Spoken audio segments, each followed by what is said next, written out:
नमस्कार. क्रांती न्यूज चॅनेलच्या कलाक्रांती या सदरामध्ये आपलं स्वागत.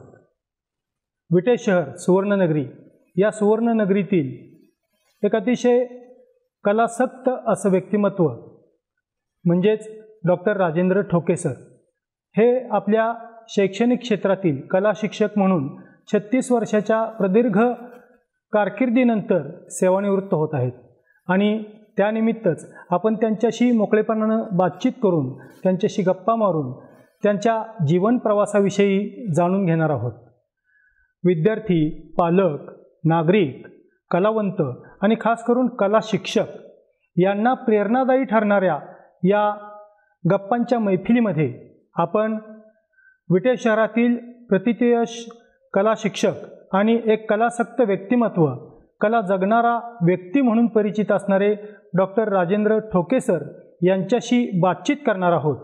माझ्यासोबत आहेत कदम नेत्ररुग्णालय विटा येथील कलेचं भान असणाऱ्या आणि सामाजिक जाणीव जोपासणाऱ्या सन्माननीय डॉक्टर सुप्रिया कदम मॅडम. नमस्ते सर. नमस्कार सर, आपण सर्वज्ञात आहातच, तरीही मी आपणाला विनंती करते की आपण एकदा आपला परिचय करून द्यावा. ओके ओके ओके मी राजेंद्र भगवान ठोके.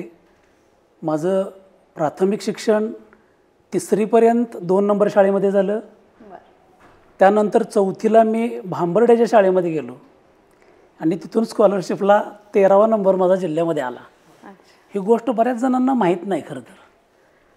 नंतर मी हायस्कूलला महात्मा गांधी विद्यामंदिर या शाळेमध्ये रुजू झालो आणि तिथून कलेचा प्रवास माझा सुरू झाला. खऱ्या अर्थानं तो कला विश्व महाविद्यालय सांगली या ठिकाणी मी उच्च पदवी घेतली. त्यानंतर या सगळ्या वाटचालीमध्ये बऱ्याच माझ्या मार्गदर्शकांनी काम केलं आणि मी थोडासा नावारूपाला आलो. माझं शिक्षण कलाक्षेत्रातलं पहिल्यांदा ATD केलं मी. खरं तर शिक्षक व्हायचंच नव्हतं, पण एक आपल्याजवळ पदवी असावी, पुढं जर कुठं अडथळा आला तर किमान आपल्याजवळ एक पदवी असावी म्हणून मी पहिल्यांदा ATD हे शिक्षण घेतलं. तिथून पुढं 3 वर्ष GDARTचं शिक्षण होतं, ते GDARTचं शिक्षण घेतलं आणि ATD GDART असल्यामुळं मला सर्व्हिसला ते योग्य होतं. तिथं मी थांबलो. परंतु 2006 साली ज्यावेळेस मी सांगली शिक्षण संस्थेमध्ये रुजू होतो त्याच वेळेस 2006 साली मला माझे प्राचार्य MK जाधव सर भेटले आणि त्यांनी सांगितलं, राजा तू AM करायला काय हरकत नाहीस, बाहेरून AMची सोय आहे. मग मी 2006ला AMला प्रवेश घेतला आणि विशेष म्हणजे मी त्यावेळेस पहिला आलो. ही माझी शैक्षणिक पदवीची वाटचाल झाली. बोलता बोलता आत्ता तुम्ही म्हणाला राजा ठोके सर, तर तुमचं नाव राजेंद्र ठोके सर आहे आणि राजा तुम्ही खरं तर कलेतले राजा आहात. परंतु राजा म्हटल्यावर आपल्याला म्हणजे आपली भावना काय होते, कसे? सुरुवातीला म्हणजे ज्यावेळेस माझं बारसं झालं त्यावेळेस माझ्या आईनं किंवा शेजापाजाऱ्यांनी ओळखीच्यांनी वेगवेगळी नावं माझी ठेवलेली होती. त्याच्यामध्ये मला ज्ञात असलेली सुहास, सुधीर, प्रफुल्ल अशी छान नावं होती. मग मी आईला विचारलं, म्हणलं हे नाव कुठनं काढलं, म्हणलं राजेंद्र, प्रफुल्ल किती छान नाव आहे म्हणलं. मला ते आवडायचं. खरं तर एकदा मी एका परीक्षेमध्ये प्रत्येक पेपरवर माझं नाव वेगळं लिहिलेलं होतं आणि वडीलच शिक्षक असल्यामुळं मला चांगला प्रसाद पण मिळालेला होता. नाव तुझं राजेंद्र आहे आणि बाकीची नावं लिहितोयस. तर मग त्या राजेंद्र नावाचा थोडासा मला राग होता. सगळ्या गल्लीत राजेंद्र कोणच म्हणत नव्हतं, गावात राजेंद्र कोण म्हणत नव्हतं. सगळे म्हणायचे ते राजा राजा राजा, सगळीकडे राजा. पण त्यावेळेस राजा या नावाचं काय महत्त्व हे मला माहीत नव्हतं. राजा नाव कुणाचं माहीत आपल्याला? गल्लीमध्ये फिरणारं कुत्रं राजा, घरामध्ये पाळलेला बोका राजा, चांगला बैल राजा, चांगला घोडा राजा, म्हणजे जे काय चांगलं असेल तिथं नाव राजा. मग एक कालांतरण असं डोक्यात आलं की आपण चांगले आहोत का म्हणून आपलं नाव राजा आहे का. आणि असं झालं. मी ज्यावेळेस मी ज्यावेळेस कला विश्व महाविद्यालयात गेलो त्यावेळेस तिथं पवार नावाचे एक ग्रंथपाल होते आणि BK पाटील नावाचे ग्रंथपाल होते. BK पाटील सरांनी मला राजा रवी वर्मा नावाचं पुस्तक वाचायला सांगितलं आणि ते वाचताना, खरं तर वाचनाची मला आवड नाही, परंतु ते वाचताना रणजित देसाईंनी लिहिलेली कादंबरी आहे ती वाचताना मात्र मनावरती एवढा प्रभाव पडला त्याचा आणि परत मी राजेंद्र ठोके कुठल्याही पेंटिंगवरती लिहिलेलं नाही, राजा ठोकेच हे माझ्या पेंटिंगवरती मी लिहित असतो आणि परिचय देताना पण राजा ठोकेच देतो. वा, आज नव्याने ही गोष्ट आम्हाला सर्वांना समजली. सर, तुमच्या आयुष्यातील त्या क्षणांबद्दल सांगा ज्यांनी तुम्हाला कला क्षेत्रामध्ये आणलं, किंवा तुमचे प्रेरणास्थान कोण आहे? अरे वा, छान. खरं तर सुरुवातीला मी लहान होतो, चौथीला असताना तडसरला एकदा गेलो होतो आणि तडसरला आमचेच पाहुणे प्रमोद कनुंजे नावाचे एक कला शिक्षक होते. ते नुकतंच कॉलेजला शिकत होते, पण त्यांच्या घरामध्ये एक त्यांचं पेंटिंग मी पाहिलेलं होतं.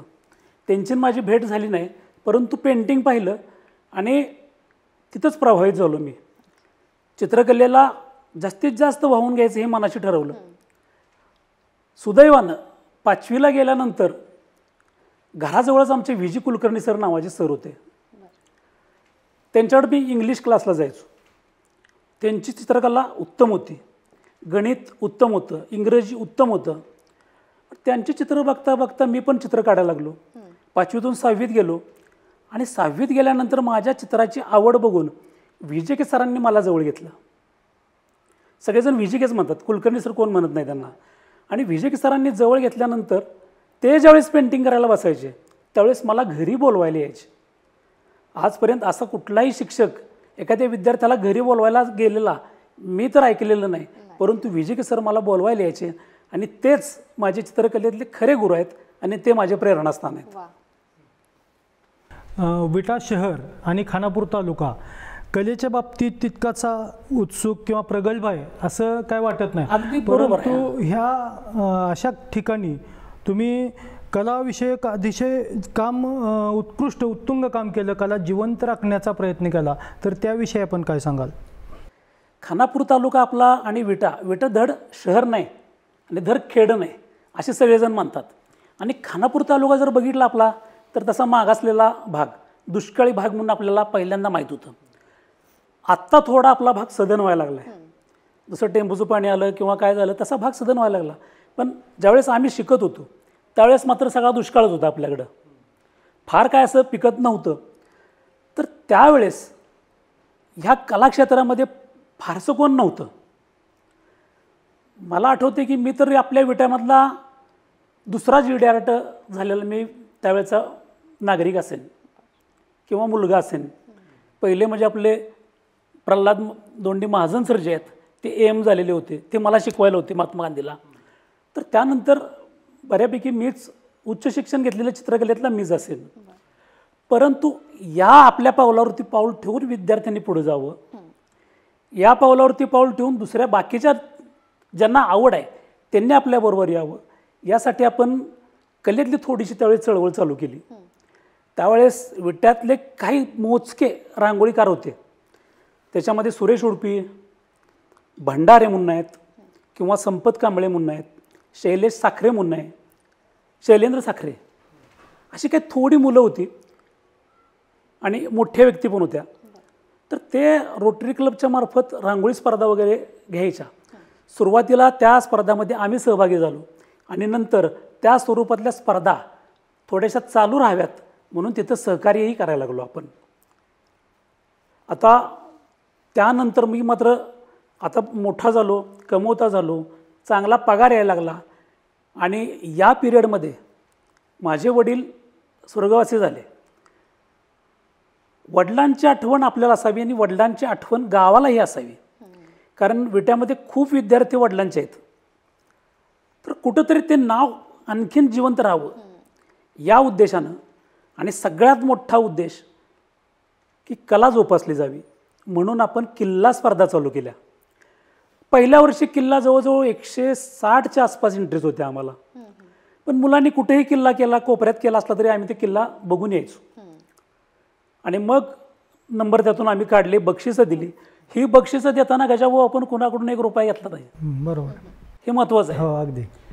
कारण समाजात वडिलांचे जे विद्यार्थी होते त्यांचे हात असे होते, पण मी एकाही विद्यार्थ्याकडून ₹1 आपण कोणाकडून घेतला नाही.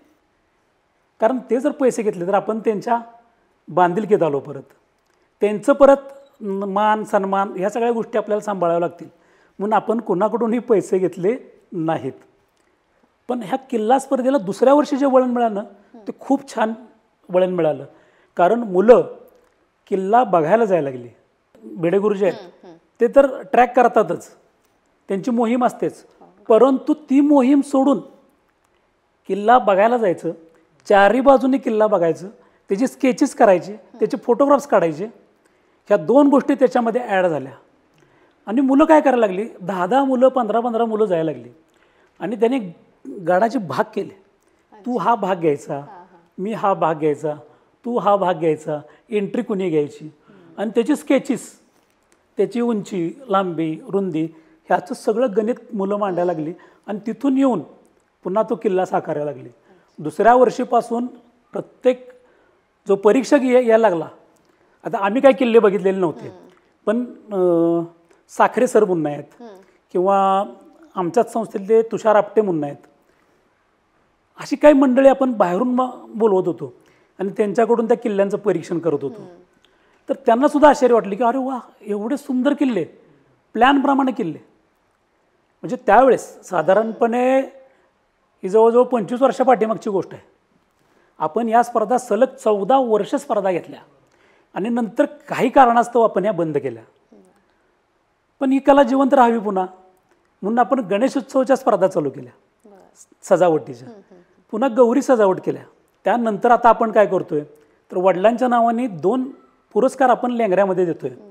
आणि कला शिक्षक जे आहेत सांगली जिल्ह्यातले किंवा सांगली जिल्ह्याबाहेरचे, जो कला शिक्षक तळमळीनं शिकवतोय, जो कला शिक्षक तळमळीनं विद्यार्थी घडवतोय, त्याचं निरीक्षण मी किंवा आमचे अध्यक्ष हे दोघं आम्ही करत होतो. मी कलाध्यापक संघटनेचा उपाध्यक्ष आहे.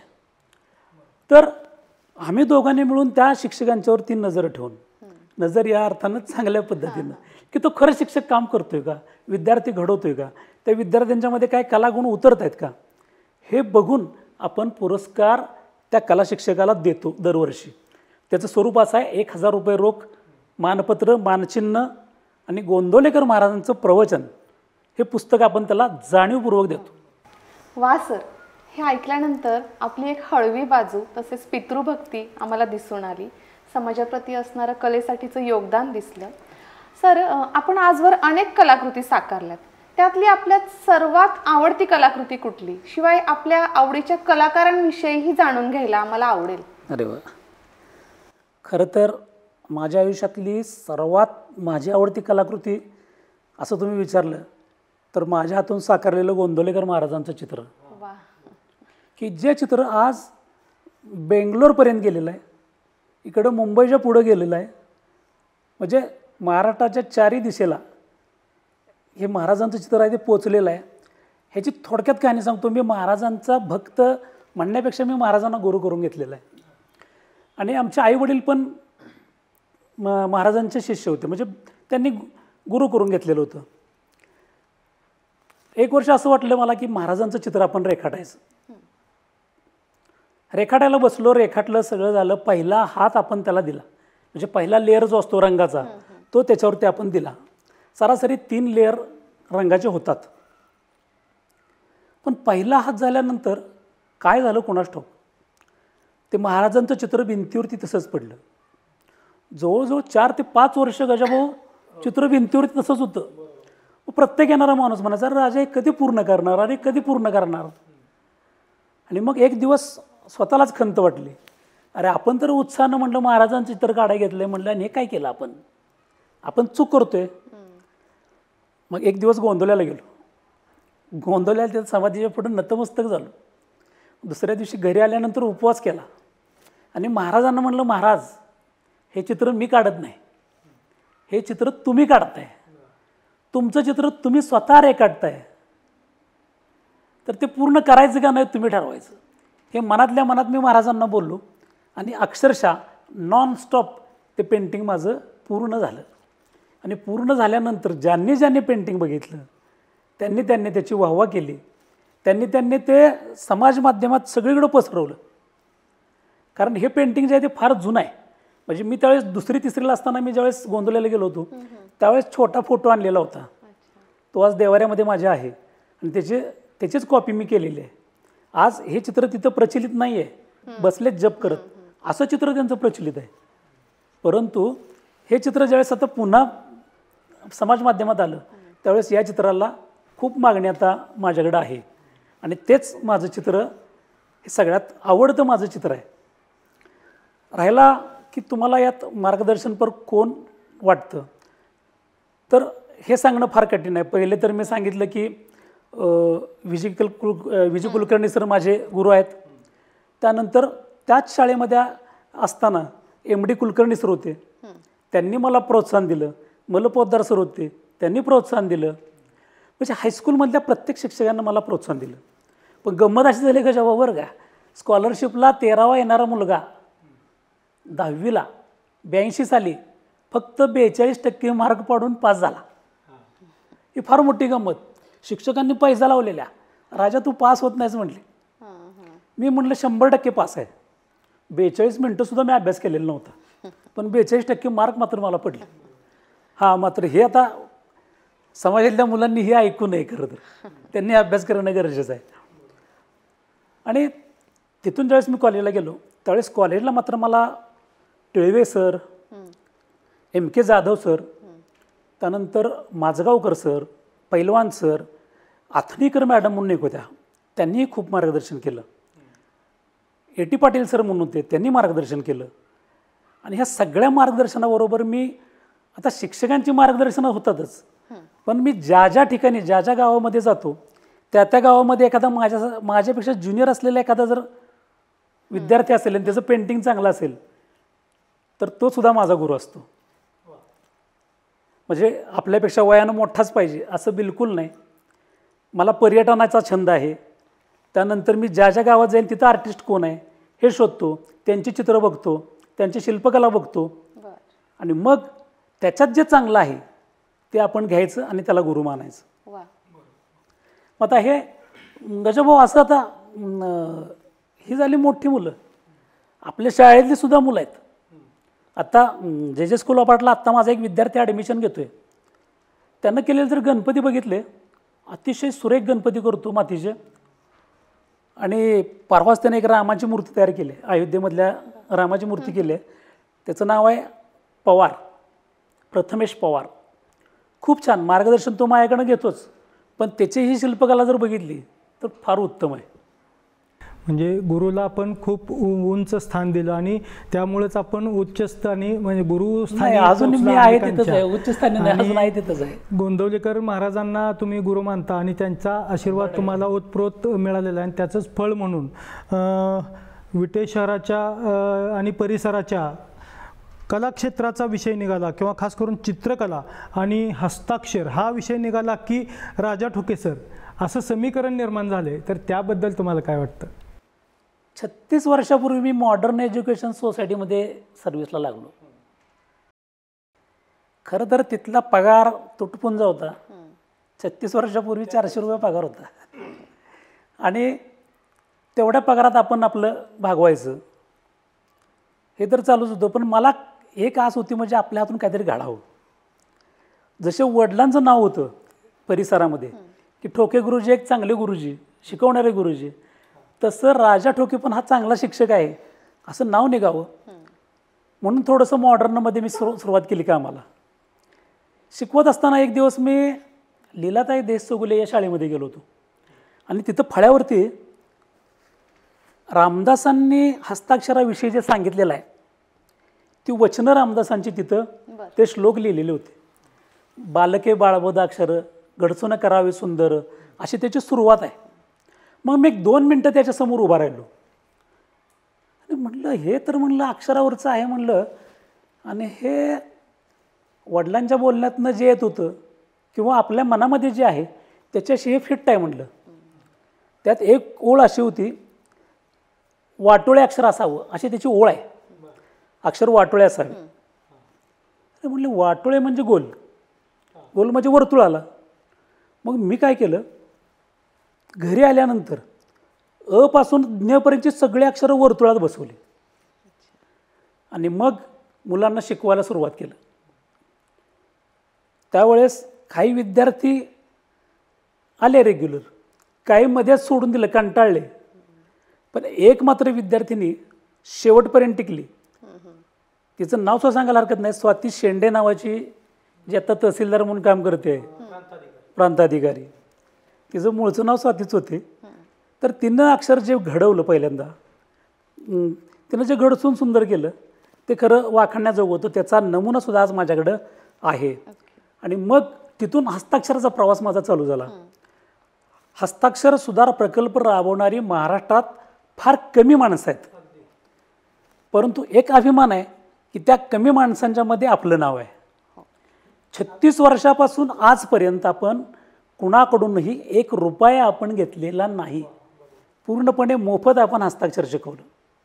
अगदी चितळेंच्या घरी जाऊन अक्षर शिकवलं, पण ते मोफत शिकवलं.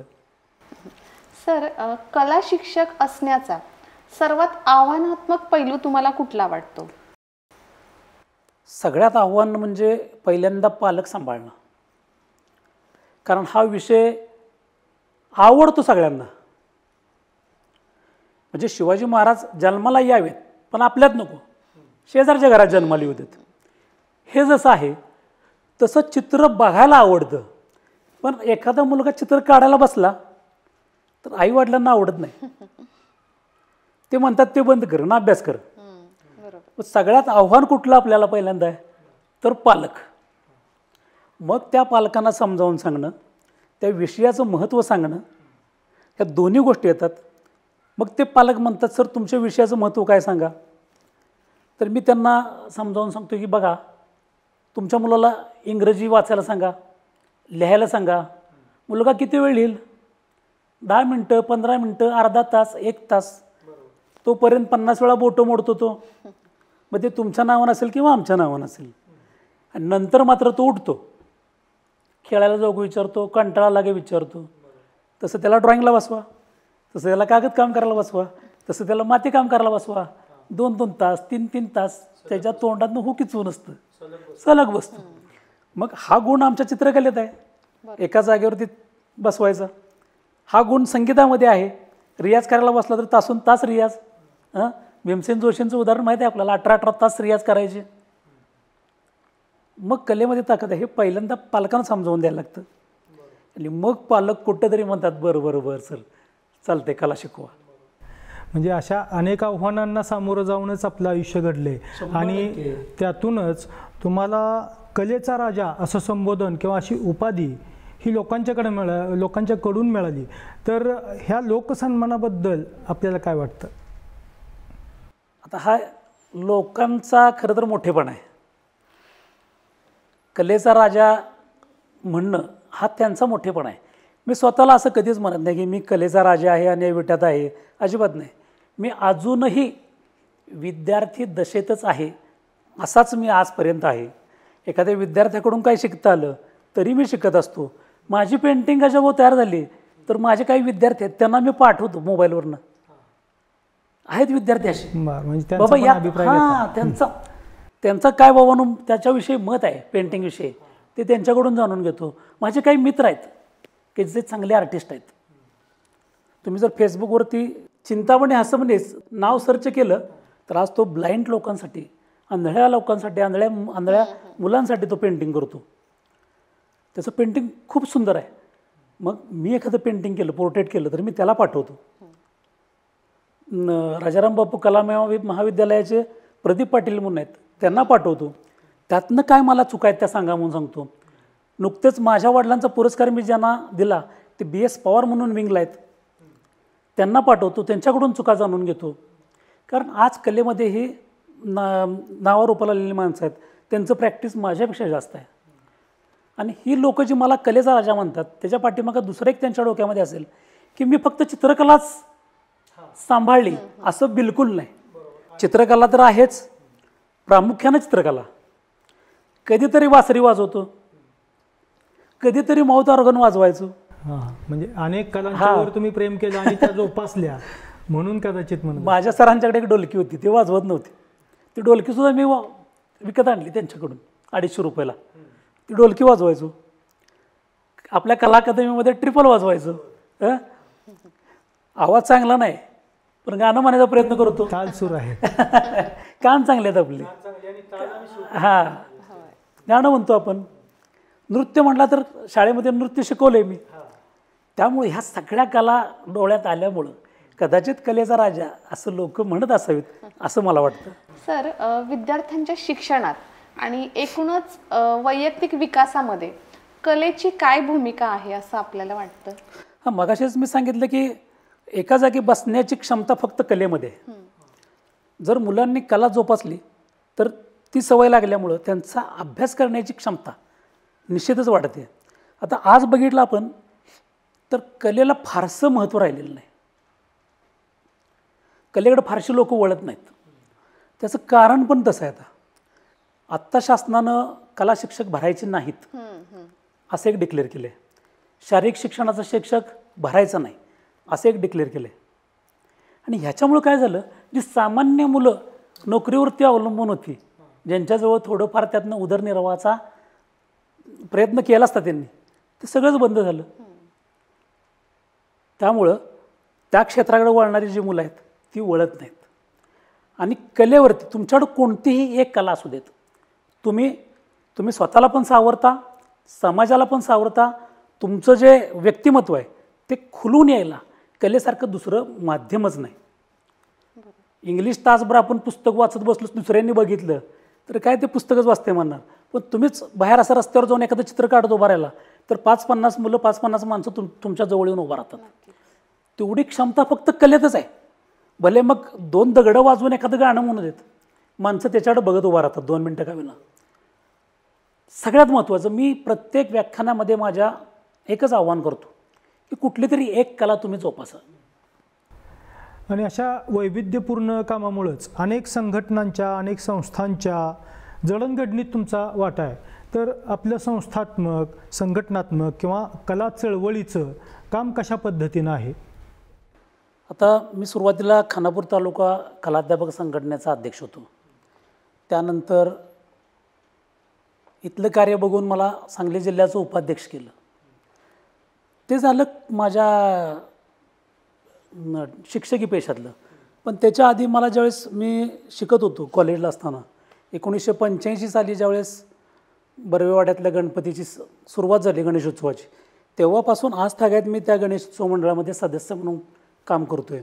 किंवा मनमत गणेशोत्सव मंडळ असेल, ओम गणेश मंडळ असेल, शक्ती गणेशोत्सव मंडळ असेल, या प्रत्येक मंडळामध्ये मी सभासद होऊन त्या गणपतीचं डेकोरेशनचं काम मी पूर्ण केलेलं आहे. आणि ती सगळी डेकोरेशन मला वाटतं विट्यानं पूर्ण पाहिलेली आहेत. त्यानंतर आता तशी डेकोरेशन होतच नाहीत, कारण आम्ही कमर्शियल काम करत नव्हतो. आम्ही सेवाभावी वृत्तीनं प्रत्येक ठिकाणी काम करत होतो. आणि कला जास्तीत जास्त पसरावी, संक्रांत व्हावी, हाच उद्देश आम्ही त्याच्यामध्ये ठेवलेला होता. कला संघटनेच्या माध्यमातून परत विविध स्पर्धा, आपल्या स्वतःच्या मार्फत विविध स्पर्धा, बरोबर, यामार्फतच आपण कलेचा प्रचार आणि प्रसार करायचा प्रयत्न केला. बरोबर. कला अकादमीमध्ये आपण सभासद म्हणून काम केलेलंच आहे. मग काय त्यावेळेस ट्रॉफी करणं, आणखीन काय करणं, बॅनर करणं, स्टेज व्यवस्था बघणं, ते नाटकाची बॅनर कामं, जबाबदाऱ्या तुम्ही पार पाडलेल्या आहेत. सर, विद्यार्थ्यांना कला क्षेत्रामध्ये योगदान देता यावं, त्यांना उत्तम कार्य करता यावं, यासाठी कुठलं धोरण तुम्ही आतापर्यंत अवलंबलं आहे? ज्या ज्या ठिकाणी त्या विद्यार्थ्यांना संधी मिळेल त्या त्या ठिकाणी त्यांना तिथं घेऊन जायचं, त्यांना ती गोष्ट करायला लावायची. एखाद्याकडं जर समजा त्यासाठी लागणारं साहित्य नसेल तर ते साहित्य पुरवायचं, त्याला ते साहित्य पुरवायचं आणि त्या क्षेत्रामध्ये त्याला उभं करायचं. हा एकमेव धोरण आपण त्याच्यामध्ये ठेवलेलं होतं. मग अशी आपली चर्चा होत असताना किल्ला स्पर्धा आपण म्हटलं, तर एखाद्या मुलाला किल्ला स्पर्धेमध्ये माती लागली, त्याच्याकडे पैसे नसले तरी ते पुरवले, पुस्तकं नसली तर आपण पुस्तकं त्यांना पुरवली, त्याच्यामध्ये नकाशा वगैरे असायचे, जेणेकरून तो त्या कलेमध्ये उभा राहावा, हाच हेतू आपण डोळ्यासमोर ठेवून ते काम करत होतो. आणि असं विद्यार्थ्यांना घडवण्याचं ध्येय मनाशी ठेवून आपण कार्यरत राहिला. आणि ह्या माध्यमातून आपले अनेक विद्यार्थी विविध क्षेत्रात चमकले आहेत, वेगवेगळ्या क्षेत्रात आत्ता काम करत आहेत. तर त्या आपल्या हातून घडलेल्या विद्यार्थ्यांच्या विषयी आपण काय सांगू शकतो? अरे वा, घडलेले विद्यार्थी समोर असे आले तर असं ते मधमाशीचं पोळंच असतं ना, त्या सगळ्या भरपूर माशा, भरपूर मध, त्याचा आकार, हे सगळं असं डोळ्यापुढे येतं. आणि त्या प्रत्येक माशीमध्ये माझा एक विद्यार्थिनी दिसते. असे खूप विद्यार्थी आहेत. मोजकी नावं सांगेन मी तुम्हाला.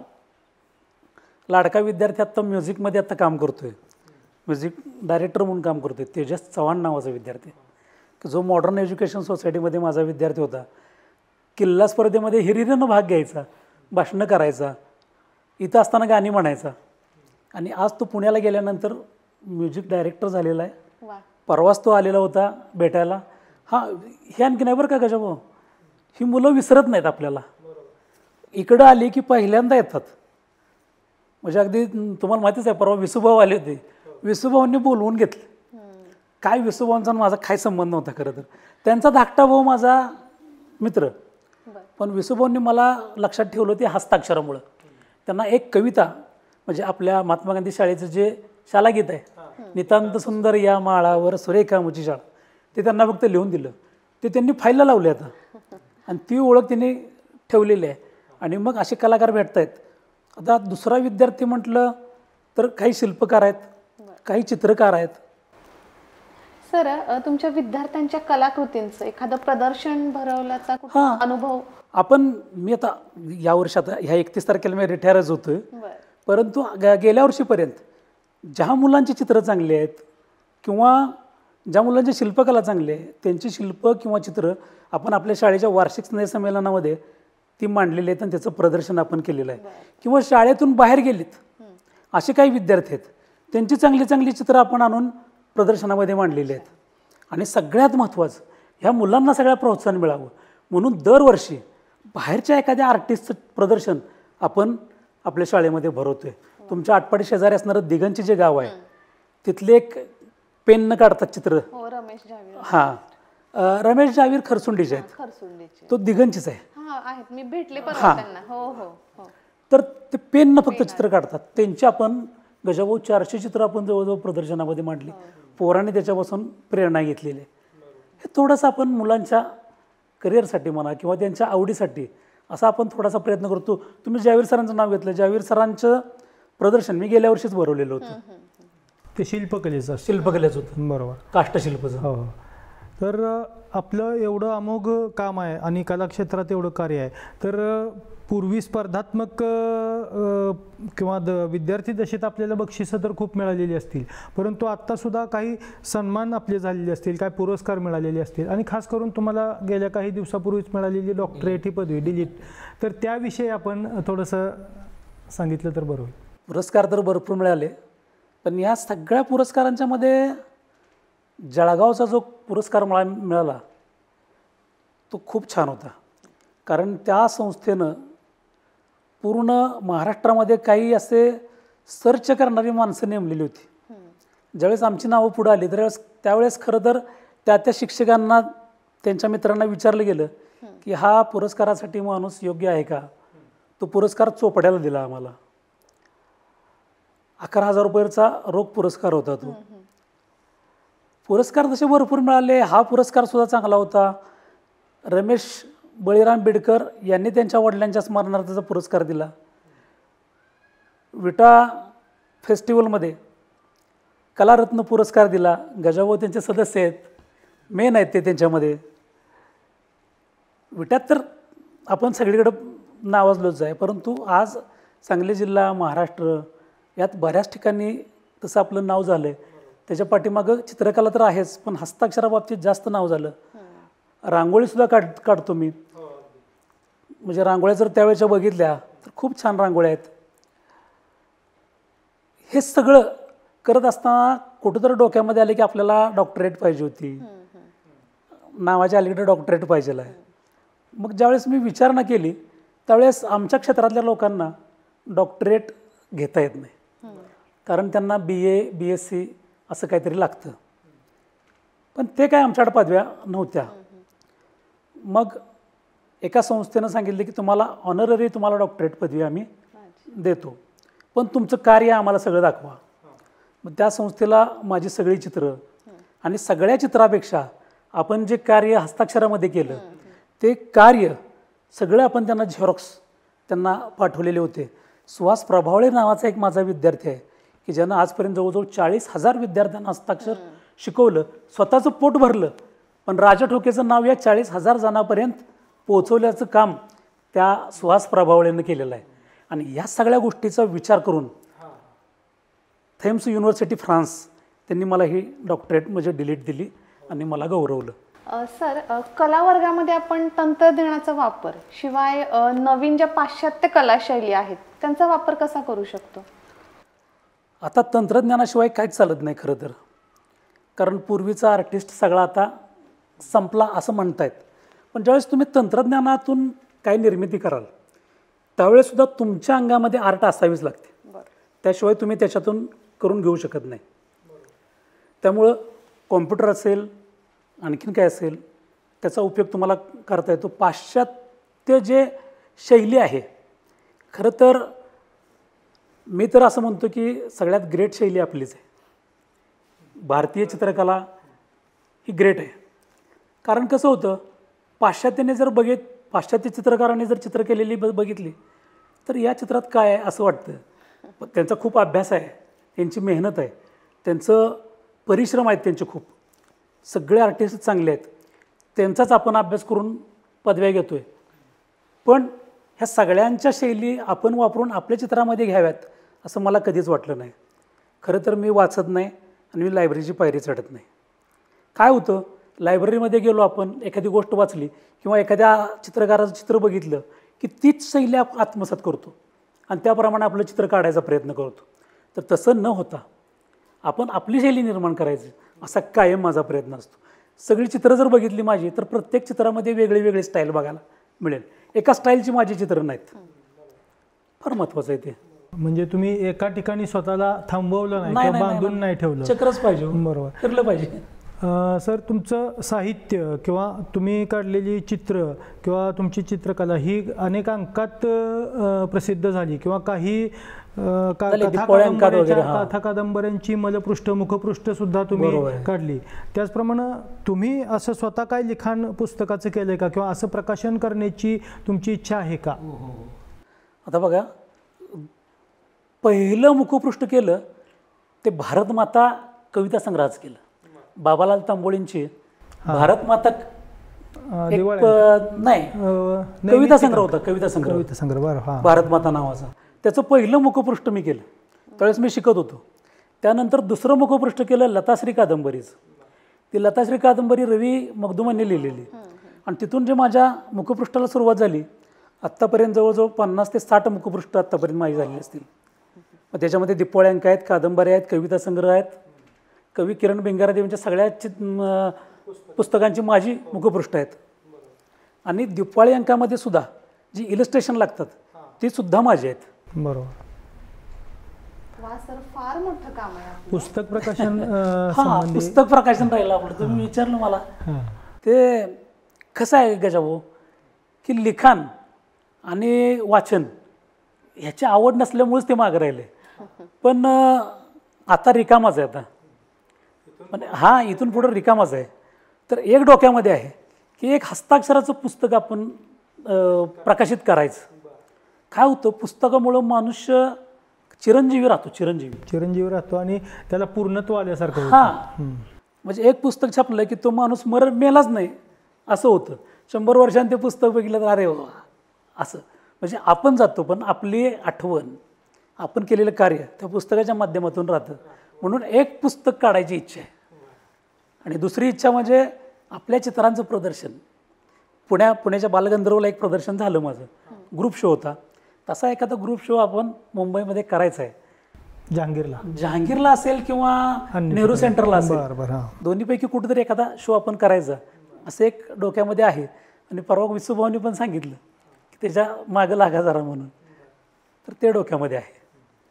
सर, नक्कीच आम्ही आपल्या पुस्तकाच्या प्रतीक्षेत आहोत आणि आम्हा सर्वांकडून आपल्याला अगदी मनपूर्वक शुभेच्छा त्या कामासाठी. धन्यवाद. सर, आजवर एवढं मोठं काम केलंय आपण, पण मला हे जाणून घ्यायला आवडेल की आजवर केलेल्या कामांमध्ये तुमची सर्वात संस्मरणीय अशी प्रशंसा कधी झाली?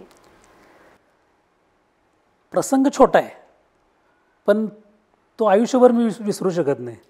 मी मॉडर्न एज्युकेशन सोसायटीमध्ये काम करत होतो. BEd कॉलेज नुकतंच तिथं नवीन चालू झालं. BEd कॉलेजमध्ये सर्वात्मका शिवसुंदरा ही प्रार्थना गायली जायची. आणि त्या कॉलेजमध्ये खोचीकर सर नावाचे प्राचार्य की जे आज जतमध्ये आहेत, ते तिथं प्राचार्य म्हणून काम करत होते. त्यांना प्रार्थना म्हणाल तर त्यांनी परवानगी दिली, पण ती प्रार्थना ज्या कवीनं लिहिली त्या कवीची परवानगी आपल्याला असल्याशिवाय आपण ती प्रार्थना म्हणायची नाही असं त्यांच्या डोक्यामध्ये होतं. मग त्यांनी क्लार्कला बोलवलं, 2-4 पत्र टाईप करून 4-4 दिवसानं 8-8 दिवसांनी पाठवली. यात जवळजवळ 1 महिना गेला. हे पत्र कुणाला पाठवलं? विवा शिरवाडकरांना पाठवलं. बरं, कुसुमाग्रज. कारण त्यांनी लिहिलेली प्रार्थना आहे. तिकडून एकाही पत्राला उत्तर मिळालं नाही. शेवटी त्या खोचीकर सरांनी मला एकदा वरती बोलवलं. मला म्हटले, ठोके सर बसा, एक माझं काम आहे म्हटले महत्त्वाचं. म्हटलं काय आहे? तर म्हटले असं असं विवा शिरवाडकरांना आपण ते पत्र लिहायचं आहे म्हटले. अहो म्हटलं हे सुवर्णसंधी आहे म्हटलं मला. मग मी कुसुमाग्रजांना ते पत्र लिहिलं माझ्या हस्ताक्षरात, त्यांच्याजवळ दिलं. पत्र त्यांनी पाठवलं. विशेष म्हणजे बरोबर 3ऱ्या दिवशी पत्र त्यांना मिळालं.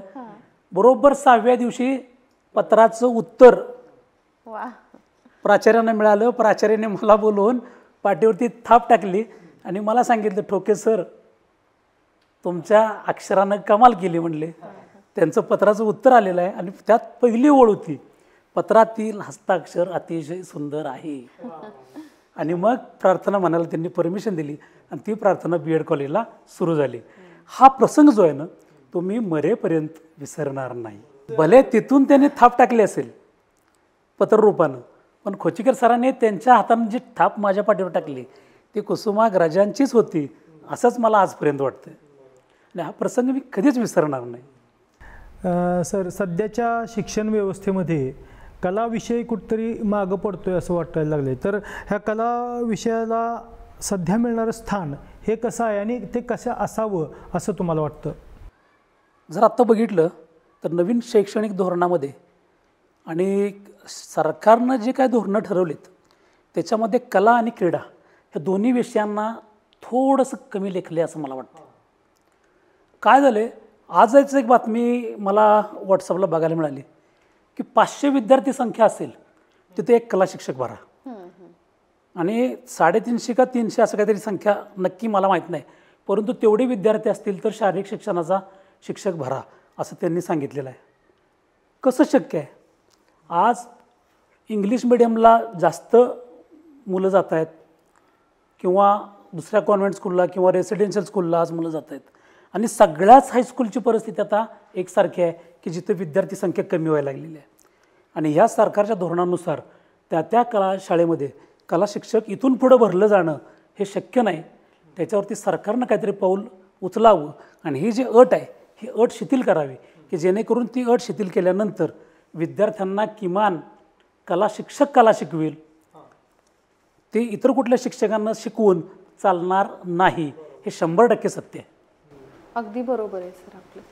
सर, कला क्षेत्रामध्ये आपलं कार्य उमेदी आहेच, परंतु सामाजिक बांधिलकी जपत असताना सुद्धा अनेक वैशिष्ट्यपूर्ण अशी कार्य आपण केली, त्याबद्दल आम्हाला जाणून घ्यायला खरंच फार कुतूहल वाटेल.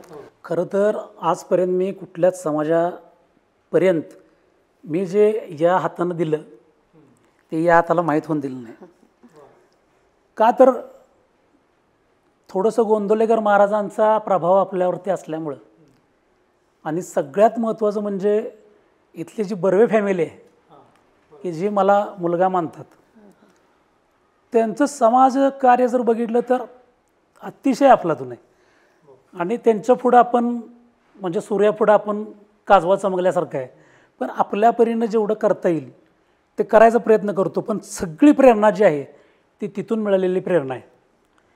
आणि फार पूर्वी मी एकदा पत्रिका, आता कुणाचा विश्वास असतो पत्रिकेवरती, कुणाचा असेल कुणाचा नसेल, पण माझी पत्रिका दाखवायला मी एकदा शिरगावला गेलतो.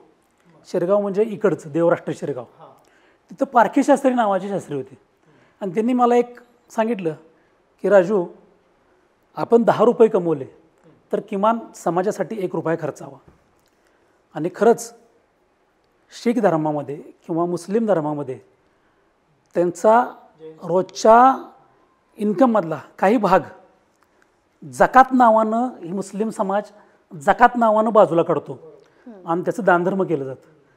आणि हे ज्यावेळेस सगळं जाणलं त्यावेळेस मी मात्र म्हणलं की आपण सुद्धा असं थोडंसं केलं पाहिजे. मध्ये एकदा वाळव्याला 12 झोपड्या जळाल्या. त्या झोपड्या जळाल्यानंतर अनायसे वाढदिवस माझा पुढं होता.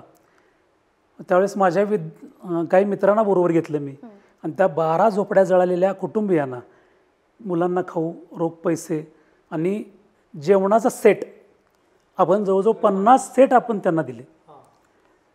माझं ज्यावेळेस 50वं वय लागलं, मला 50वा वाढदिवस होता, त्या दिवशी मी सांगलीतल्या वृद्धाश्रमला 50 रग नेऊन दिल्या. 50 रग नेऊन दिल्यानंतर तिथल्या वृद्धांनी सगळ्यांनी सांगितलं की सर तुम्ही गाणं पण म्हणता, तर म्हणले आमच्यासाठी गाण्याचा एक कार्यक्रम करा. आणि त्याच्या आपण त्यावेळेस गाण्याचा कार्यक्रम केला. तिथं सैराट नुकताच आलेला होता. सैराटचं गाणं 10 वेळा म्हणायला लावलं त्यांनी. त्यानंतर या किल्ला स्पर्धेच्या माध्यमातून दरवर्षी नाही म्हणलं तरी एका स्पर्धेला 25,000 ते 30,000 रुपये त्यावेळेस खर्च व्हायचा. तो आपण केला. जी व्यक्ती आजारी आहे, ज्याला खरंच सहाय्यतेची गरज आहे, कुणालाही न सांगता, कुणालाही न माहीत होता त्या माणसाला मदत करायची. किंवा कोरोनाच्या काळामध्ये आमचा गुरखा आहे, त्या गुरख्याला धान्य द्यायचो आम्ही. तो अजून कुठं दिसलो तरी पाया पडतो. म्हणजे काम छोटं होतं आपलं, पण या पद्धतीनं आपण काम करत गेलो. कोरोनाच्या वेळेसच माझ्या मुलीचं लग्न झालं आणि नेमकं त्यावेळेस म्हणजे लॉकडाऊन उठलं आणि लग्न झालं लगेच. एक सामाजिक बांधिलकी डोक्यात ठेवून त्यावेळेस आपण त्या कोरोना लोकांच्या मदतीसाठी आपण मुख्यमंत्री फंडाला 11,000 रुपयेचा आपण त्यावेळेस चेक दिला. आणि तो चेक दिलेला ज्यांनी बघितलं त्यांनी एवढं कौतुक केलं की राजा, करोडपती असणारे लोकांच्या सुद्धा डोक्यात हे येत नाही, पण हे तुझ्या डोक्यात कसं आलं आणि तू केलंस ते कार्य फार छान केलंस असं त्यांनी सांगितलं. मी माझ्या वाढदिवसाला दरवर्षी 5 मार्चला विट्यात जे फिरून खातात किंवा एके जागी स्थिर असतात अशा लोकांना मिथून वगैरे अन्न पुरवतो. तर मी त्याला 1 दिवसाचा खर्च मी देतो माझा. शिवाय गेल्या वर्षी ही सगळी लोक काय करतात गजाभाऊ, कागदावर खा, पत्रावळीवर खा, प्लॅस्टिक पिशवीवर खा. गेल्या वर्षी मी काय केलं, त्या सगळ्यांना ताट, वाटी, पेला हे सगळं त्यांना आपण दिलं की आज ती सगळी लोक ताटात घेऊन जेवत आहेत. हे एक समाधान जे आहे ना, फार मोठं समाधान आहे. मग कुणाला वह्या द्यायच्या, कुणाला पुस्तकं द्यायची. आणि जी मुलं गरीब आहेत, आता खरं तर मी बुधगावमध्ये असताना किंवा लेंगऱ्यामध्ये असताना काही मुलं जी गरीब होती त्यांना माझे राहिलेले रंग मी त्यांना नेऊन देत होतो, हे वापरा. त्यांना खूप आनंद व्हायचा त्याचा. थोडंसं समाजकार्य या पद्धतीनं केलं. अजून भरपूर आहे, पण सगळ्याच गोष्टी सांगायच्या म्हटल्या तर अवघड आहेत त्या. फार मोठे आहात सर आपण. एक खोल दायित्वाची जाणीव यातून दिसून येते. खरं तर असं म्हणतात की एखाद्या माणसाच्या कर्तृत्वाची उंची मोजायची असेल तर प्रत्येक श्वासागणिक साकारल्या गेलेल्या विचारातून ती मोजावी. आणि सर एवढं ऊर्जादायी कार्य तुम्ही समाजासाठी करताय. खरंच फार छान वाटलं आज मला आपल्याशी बोलून. काय म्हणाल भाऊ? धन्यवाद. एवढं मोठं सामाजिक काम, एवढं प्रदीर्घ शैक्षणिक काम आणि एवढं अवाढव्य उत्तुंग कलाक्षेत्रातलं काम, हे सगळं काम करत असताना आपल्याला मिळालेलं मार्गदर्शन किंवा काही लोकांचं झालेलं सहकार्य ह्या दिग्गजांच्या विषयी जाणून घ्यायला पण आम्हाला आवडेल. आता या सगळ्या गोष्टीमध्ये पहिल्यांदा मार्गदर्शन म्हटलं तर बर्वे बाबा. हो, जयंत बर्वे बाबा. त्यांचं प्रत्येक वेळेस काही ना काहीतरी त्यांच्याकडून मार्गदर्शन होतच असतं. प्रत्येकजण म्हणतो माझे आईवडील, आईवडिलांचा तरी आशीर्वाद, त्यांची शिकवण आपल्या पाठीशी आहेच. या सगळ्यांच्या आधी असणारे गुरु आपले गोंदवलेकर महाराज, त्यांचं रोज आपण प्रवचन पुस्तक वाचतोय ते तर आहेच. आणि शिवाय मग काय, प्रवासामध्ये असेल किंवा रोजच्या व्यवहारामध्ये असेल, ज्याच्याकडून काय चांगलं ऐकायला मिळेल त्याच्याकडून ऐकायचं, त्याच्याकडून जी प्रेरणा मिळेल ती घ्यायची. त्यानं काय केलं ते बघायचं, त्यातलं आपल्याला काय जमते का बघायचं. त्याच्यामध्ये दाती गुरुजी असतील, ते सुद्धा दान करतात, त्यांचंसुद्धा कार्य मोठं आहे, तो सुद्धा आदर्श आपण जपायचा प्रयत्न करतो आहे.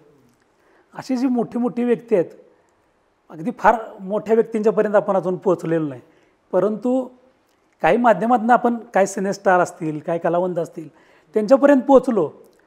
पण सगळ्यांच्याकडून असं काही मिळालं असं काही नाही, पण हे जे आपल्या भोवताली जे लोक आहेत त्यांचे गुण खरं तर आपण शोधले पाहिजेत आणि त्यांच्याकडून आपल्याला काय करता येते का हे आपण बघितलं पाहिजे आहे. आणि ती शोधक वृत्ती आपली आहे. बरोबर. कुटुंबाचं सहकार्य पण आणि त्यांचं हो ते तर महत्वाचं आहे. हे सगळं करत असताना अधोरेखितच केलं पाहिजे. हे सगळं करत असताना गजाभाऊ बायकोचं छत्र फार मोठं आहे आपल्या.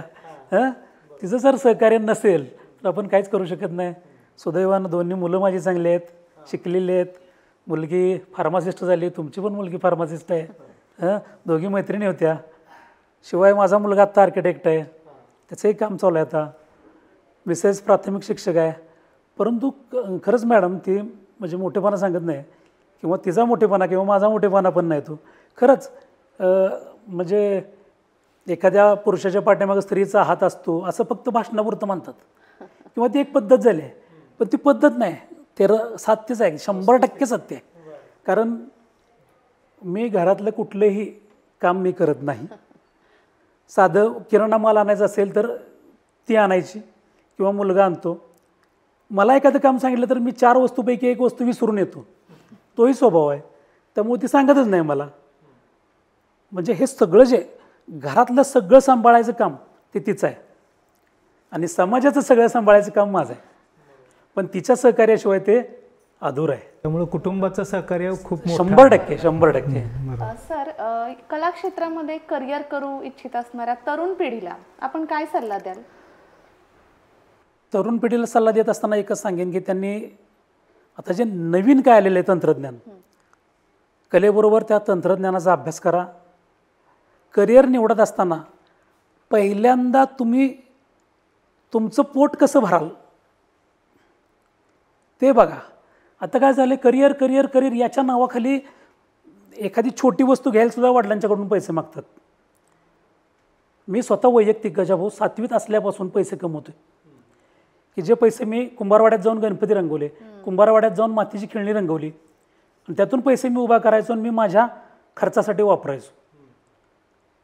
कॉलेजला गेल्यानंतर मोठमोठे साईनबोर्ड, तमाशाचे बोर्ड हे सुद्धा रंगवले, इलेक्शनचे बोर्ड रंगवले आणि त्यातून पैसे उभा केले. शिकत असताना पैसे कमवत होतो.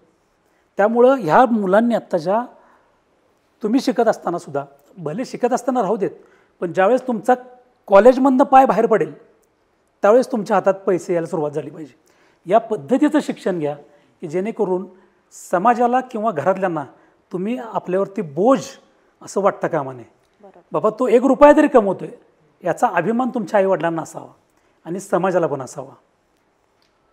म्हणजे स्वतःच्या पायावर उभं राहण्यासाठी उभं राहिलंच मेहनत पाहिजे. तर घेतली राहिलंच पाहिजे. कुठलंही काम न लाजता केलं पाहिजे 100%. आणि प्रयत्न केले तर तुम्ही निश्चित गजाभाऊ आपण गटारीच्या कडेला उभा राहून भिंतीवरती आपण लिहिलं की जिथं खाली खाली बघितलं तर तिथनं माणसं 10 फुटावरून जायची, पण इलेक्शनला त्याच भिंतीवरती आम्हाला ॲडव्हर्टाईज करावी लागायची, नावं लिहावी लागायची आणि ते सुद्धा काम आपण न लाजता केलं. आत्ता जे आपण सगळ्यांच्या तोंडात आपलं नाव आहे त्याचं कारणच ते. म्हणजे एकूण आता एक कला जगणारा किंवा कला जिवंत ठेवणारा एक कलासक्त व्यक्ती म्हणून आपली समाजाकडून काय अपेक्षा आहे किंवा समाजानं कशा पद्धतीनं ह्या कलेकडे बघावं असं तुम्हाला वाटतं? समाजानं थोडंसं, समाज म्हणण्यापेक्षा आता मी पालकांनाच म्हणेन की पालकांनी ह्या कलेकडं म्हणजे कुठलीही कला असू देत त्याच्याकडं कमी न लेखता एखादी कला आपल्या विद्यार्थ्याच्या अंगी, आपल्या एखाद्या पाल्याच्या अंगी ती कला यावी की जेणेकरून तुमचं नाव, शाळेचं नाव, गावाचं नाव उज्ज्वल होईल. याकडं थोडंसं पालकांनी आणि समाजानं लक्ष द्यावं. समाजानं अशा कलाकारांना जास्तीत जास्त सपोर्ट करावा. आता जर समाज आता बघितलं तर पुढं होऊन कुठल्या गोष्टी करत नाही. पूर्वी रांगोळी स्पर्धा व्हायच्या, तशा होत नाहीत. चित्रकला स्पर्धा व्हायच्या, आता थोड्याशा व्हायला लागलेल्या आहेत. तर थोडंसं समाजानं पण जसं आता वृक्ष लावा वृक्ष जगवा म्हणतो आपण, जसं वृक्ष वाढवायला चालू केलं आहे आपण, तसंच थोडंसं ह्या कला वृद्धिंगत करायचा प्रयत्न समाजानं करावा. एकूणच कला ही जगण्याला बळ देते आणि आपला जीवन प्रवास किंवा आपला हा कलाक्षेत्रातला अव्याहत केलेली साधना किंवा आपली ही तपस्या ही खरोखरच मोठी आहे आणि या कलेच्या माध्यमातूनच आपण एवढं मोठं झालात आणि हे अतिशय चांगलं आयुष्य, समृद्ध आयुष्य जगलात. तर आपल्या या सेवानिवृत्तीनंतरच्या काळातसुद्धा आपण चांगलं आयुष्य जगाल ही खात्री आहे, परंतु कलेसाठी काहीतरी करावं आणि आपल्या कलाविषयक उपक्रम राबवावेत आणि येणाऱ्या नवागतांना, नवोदित कलावंतांना आपलं मार्गदर्शन राहावं आणि त्याचप्रमाणे तुमच्या ज्या ज्या संस्था आहेत त्या संस्थेमध्ये आपण सक्रिय राहून त्यांना पण काहीतरी योगदान द्यावं अशा प्रकारची अपेक्षा मी व्यक्त करतो. आणि आपल्याला यासाठी दीर्घायू आरोग्य लाभावं, आपल्याला उदंड आयुष्य आणि आरोग्य संपन्नता लाभावी अशा प्रकारच्या शुभेच्छा, सदिच्छा देतो. धन्यवाद. धन्यवाद.